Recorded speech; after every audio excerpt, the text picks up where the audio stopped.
प्रिय विद्यार्थियों, नमस्कार। एकादशी वाणिज्य व्यवसाय अध्ययन की कक्षा में आपका पुनः स्वागत है। पिछले क्लास में हमने एकाकी व्यापार के बारे में पढ़ा था, यानी व्यवसाय के प्रकारों में सबसे पहले अपना एकाकी व्यापार था। आज हम साझेदारी के बारे में पढ़ेंगे कि साझेदारी क्या है।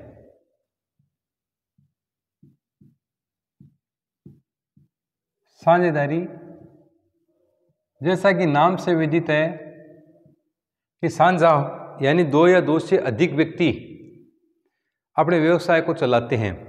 एकाकी व्यापार के अंदर हमने दोष में देखा था कि एकाकी व्यापारी जो है उसकी पूंजी सीमित होती है, क्योंकि अकेला व्यक्ति व्यापार को चलाने वाला होता है तो उसकी पूंजी सीमित होती है। व्यवसाय का प्रबंध है वो स्वयं व्यक्ति करता है।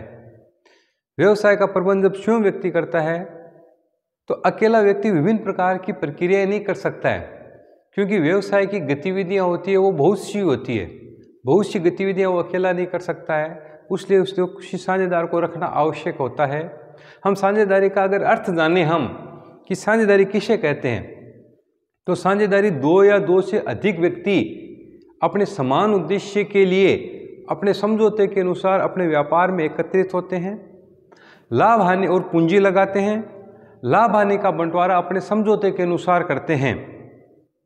जो व्यवसाय में लाभ भी हो सकता है और हानि भी हो सकती है। लाभ हानि का बंटवारा अपने समझौते के अनुसार करते हैं, साझेदारी कहलाती है। वैध व्यापार, वैध व्यापार सब जगह होगा। एकाकी व्यापार में भी वैध होगा, साझेदारी में भी वैध होगा। वैध व्यवसाय होना आवश्यक होता है। तो यह दो या दो से अधिक व्यक्ति आपसे अपने समझौते के अनुसार व्यवसाय में पूंजी लगाते हैं, वैध व्यवसाय करते हैं, लाभ हानि का बंटवारा अपने समझौते के अनुसार करते हैं, साझेदारी कहलाती है। एकाकी व्यापार में आपको बताया था कि एकाकी व्यापार में कोई अधिनियम लागू नहीं होता है। व्यवसाय को आसानी से प्रारंभ किया जा सकता है, आसानी से अंत किया जा सकता है। लेकिन साझेदारी व्यवसाय के अंदर साझेदारी व्यवसाय को प्रारंभ करने के लिए अधिनियम लागू होता है। व्यवसायिक साझेदारी अधिनियम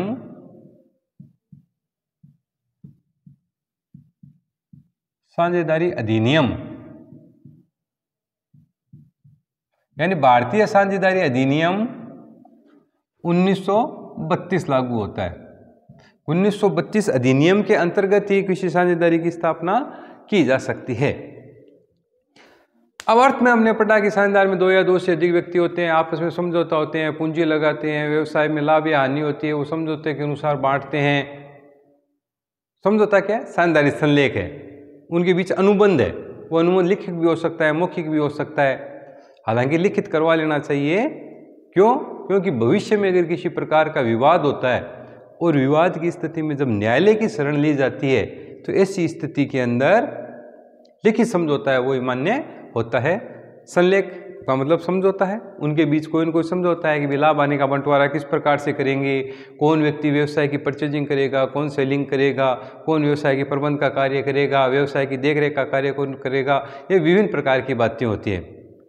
साझेदारी संलेख के बारे में हम आगे पढ़ेंगे अगले क्लास के अंदर। क्योंकि साझेदारी संलेख के अंदर उनका समझौते के अंदर क्या क्या बात लिखी रहती है। कोई पूंजी है, आरण है, आरण पर ब्याज है, पूंजी है, पूंजी पर ब्याज है, साझेदारों की स्थिति किस प्रकार की होगी, विभिन्न प्रकार की बातें उस साझेदारी संलेख के अंदर लिखी हुई रहती है। फिलहाल अपन जो साझेदारी के बारे में पढ़ेंगे, साझेदारी से आशय और उसकी विशेषताएं। जो साझेदारी से आशय पढ़ा इसी के अंदर ही अपने को विशेषताएं मिलेगी।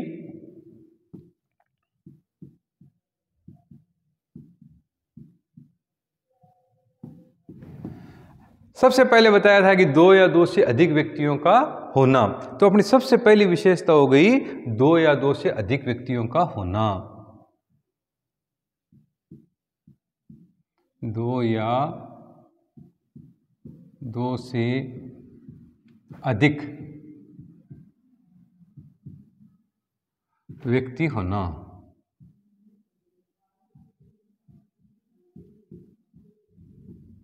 तो एक साझेदारी संलेख के अनुसार साझेदारी के अंदर कम से कम दो व्यक्ति होने आवश्यक होते हैं।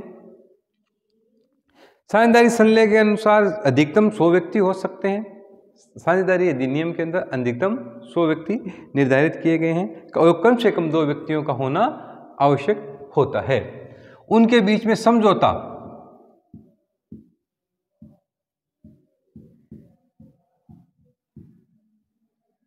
साझेदारी के अर्थ में हमने पढ़ा था कि साझेदारों के बीच में समझौता होना आवश्यक है, यानी उनके बीच में संलेख होना आवश्यक है कि कौन व्यक्ति किस प्रकार से कार्य करेगा, उनकी पूंजी कितनी होगी, लाभ हानि का बंटवारा किस प्रकार से किया जाएगा, ताकि भविष्य में किसी प्रकार का कोई विवाद न हो।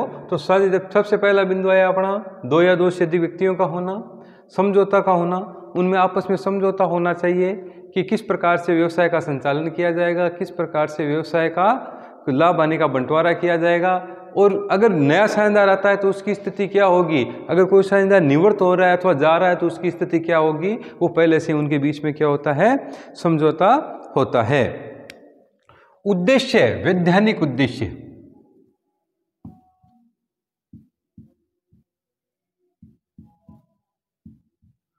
वैधानिक उद्देश्य, देखिए अर्थ में हमने पढ़ा था कि वैध कारोबार होना आवश्यक है। तो व्यवसाय का संचालन करने के लिए साझेदारी के अंदर जो उद्देश्य है वो वैध उद्देश्य होना चाहिए। ऐसा कार्य नहीं होना चाहिए जो कानून के विरुद्ध हो। कानून के विरुद्ध का मतलब है कि सरकार के नियमों के विरुद्ध हो, हमारे संविधान के विरुद्ध हो। सब भारतीय संविधान अधिनियम 1932 है, उस संविधान के विरुद्ध हो। यहाँ तक कि जो साझेदारी के अंदर कोई साझेदार है वो शत्रु राष्ट्र का नागरिक भी नहीं होना चाहिए। अभी अभी हमने पढ़ा कि साझेदार 2 या 2 से अधिक व्यक्तियों का एक समूह है, 2 या 2 से अधिक व्यक्ति होते हैं, लेकिन वो व्यक्ति भारतीय नागरिक ही होने चाहिए, स्वस्थ मस्तिष्क का व्यक्ति होना चाहिए और किसी शत्रु राष्ट्र का नागरिक नहीं होना चाहिए। और जो वस्तु का विक्रय या विक्रय कर रहे हैं वो वैधानिक वस्तु होनी चाहिए, ऐसी वस्तु नहीं होनी चाहिए जो सरकार के द्वारा प्रतिबंधित हो। सरकार के द्वारा प्रतिबंधित है, न्यायालय के द्वारा प्रतिबंधित है, ऐसी वस्तुओं का उपयोग नहीं किया जा सकता है। लाभ हानि का विभाजन,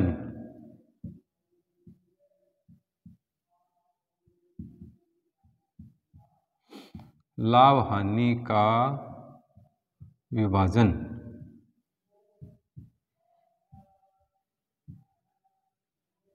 लाभ हानि के विभाजन साझेदारी संलेख में जो समझौता होता है, साझेदारों के बीच में जो समझौता होता है, वो समझौते के अनुसार लाभ हानि का विभाजन किस अनुपात में किया जाएगा, या तो वो पूंजी के अनुपात में करेंगे या बराबर बराबर करेंगे या अपने समझौते के अनुसार किसी भी अनुपात में किया जा सकता है। एक व्यक्ति होता है वो पूंजी अधिक लगाता है, एक व्यक्ति पूंजी कम लगाता है, कई बार पूंजी बराबर लगाते हैं, कोई व्यवसाय का संचालन ज़्यादा करता है, कोई कम करता है, तो उनके बीच में आपस में समझौता होता है। उस समझौते के अनुसार अपने लाभ हानि का क्या करेंगे, वो विभाजन किया जाएगा।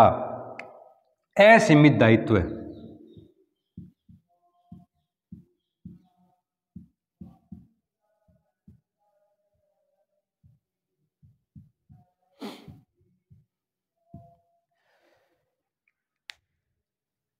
हालांकि एकाकी व्यापार में भी असीमित दायित्व था। असीमित दायित्व का मतलब है कि कोई व्यवसाय में जरूरी नहीं है कि लाभ ही हो, व्यवसाय में हानि होती है, तो इस हानि होने की स्थिति में व्यवसाय के द्वारा लगाई गई पूंजी से अगर अधिक हानि हो जाती है तो उसकी पूर्ति उसकी व्यक्तिगत संपत्तियां बेचकर की जाती है। जो व्यक्तिगत संपत्तियां बेचकर उसकी पूर्ति की जाती है, उस हानि की पूर्ति की जाती है, उस दायित्व को पूरा किया जाता है, तो उसे असीमित दायित्व कहलाते हैं। हालांकि साझेदारी में साझेदारी का एक प्रकार आता है, वो आता है सीमित साझेदारी। सीमित साझेदारी के अंदर साझेदारों का दायित्व होता है वो सीमित होता है, लेकिन उसमें भी एक साझेदार ऐसा होना चाहिए जिसका दायित्व असीमित होता है। क्यों कि हमारे को जो देने वाले हैं, हमारे क्रेडिटर्स जो हैं, हमारे को जो उधार देने वाले हैं, वो तभी देंगे तब जब हमारा दायित्व असीमित होगा।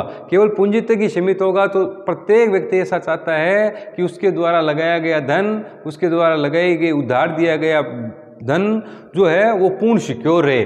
इसके लिए साझेदारों का दायित्व है, एक सीमित साझेदारी में एक साझेदार का दायित्व असीमित होना आवश्यक है। और सामान्य साझेदारी के अंदर सभी साझेदारों का दायित्व होता है वो क्या होता है, असीमित होता है। और असीमित दायित्व का मतलब है कि साझेदारों द्वारा या किसी भी व्यवसायी के द्वारा लगाई गई पूंजी से अधिक हानि होने पर उसकी व्यक्तिगत संपत्तियां बेचकर भी उसकी हानि की वसूली की जाती है, असीमित दायित्व कहलाता है।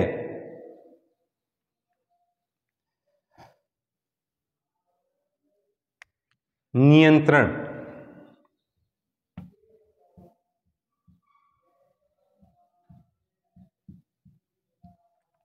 नियंत्रण का मतलब है कि व्यवसाय में जब संचालकों के व्यवसाय में साझेदारों की संख्या अधिक होती है तो व्यवसाय का नियंत्रण प्रत्येक व्यक्ति अगर नियंत्रण करने लग जाएगा या प्रत्येक व्यक्ति व्यवसाय का संचालन करने लग जाएगा तो ऐसी स्थिति में व्यवसाय का संचालन है वो सुचारू रूप से नहीं होगा। इसलिए उनमें से पहले से नियुक्त कर दिया जाता है कि व्यवसाय का संचालन किसके द्वारा किया जाएगा, एक व्यक्ति के द्वारा किया जाएगा या एक से अधिक व्यक्तियों के द्वारा किया जाएगा। नेक्स्ट आता है अपना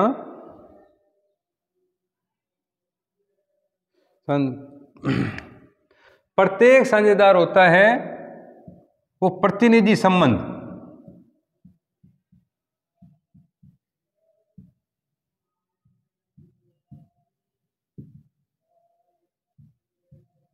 प्रत्येक साझेदार जो होता है वो अपने व्यवसाय का एजेंट होता है। एजेंट का मतलब वो मालिक है। एजेंट जो होता है वो अपने प्रधान के लिए कार्य करता है। तो एक तरह से प्रत्येक साझेदार है वो अपने व्यवसाय में प्रतिनिधि के रूप में कार्य करता है, एक प्रधान के रूप में कार्य करता है। उसके द्वारा किया गया समझौता जो है, अनुबंध जो है वो सभी के द्वारा किया गया अनुबंध है वो माना जाता है। व्यवसाय नेक्स्ट बिंदु आता है अपना हित हस्तांतरण।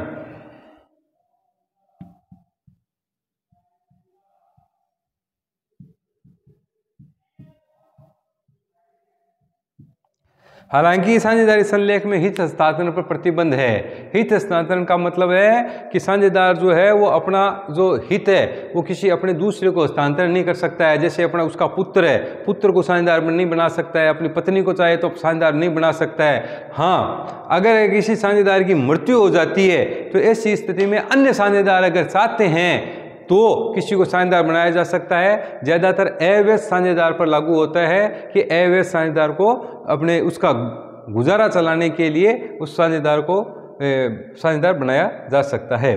तो हित का हस्तांतरण पर प्राय प्रतिबंध लगाया जाता है क्योंकि जो खुद साझेदार है वो तो कार्य कर सकता है, लेकिन वो अपने हित का हस्तांतरण अगर दूसरे को करना चाहता है, दूसरे को अगर साझेदार बनाना चाहता है तो इस स्थिति में नहीं बनाया जा सकता है। तो इस प्रकार से हम कह सकते हैं कि साझेदारी के अंदर दो या दो से अधिक व्यक्ति जिनके बीच में आपस में समझौता होता है, व्यवसाय में पूंजी लगाते हैं, वैध कारोबार करते हैं, समझौते के अनुसार अपने लाभ आने का बंटवारा करते हैं, साझेदारी कहलाती है। साझेदारी में अधिनियम है वो 1932 लागू होता है। इन्हीं अर्थ के आधार पर अपनी विशेषताएं आती है कि दो या दो से अधिक व्यक्ति होते हैं। साझेदारी के अंदर दो या दो से अधिक व्यक्ति, कम से कम 2 और अधिकतम 100 व्यक्ति होने आवश्यक होते हैं। 100 से अधिक होते ही साझेदारी अवैध हो जाती है, स्वतः ही अवैध हो जाती है। समझौता, साझेदारों के बीच में आपस में समझौता होता है, लाभ हानि के बंटवारे से संबंधित हो सकता है, व्यवसाय के संचालन से संबंधित हो सकता है और व्यवसाय में पूंजी से संबंधित हो सकता है। वैधानिक उद्देश्य, व्यवसाय का उद्देश्य वो वैध होना चाहिए, गैर कानूनी नहीं होना चाहिए, सरकार के विरुद्ध नहीं होना चाहिए, ऐसा कार्य नहीं होना चाहिए जो कानून के विरुद्ध हो, ऐसी वस्तुओं का विक्रय नहीं होना चाहिए।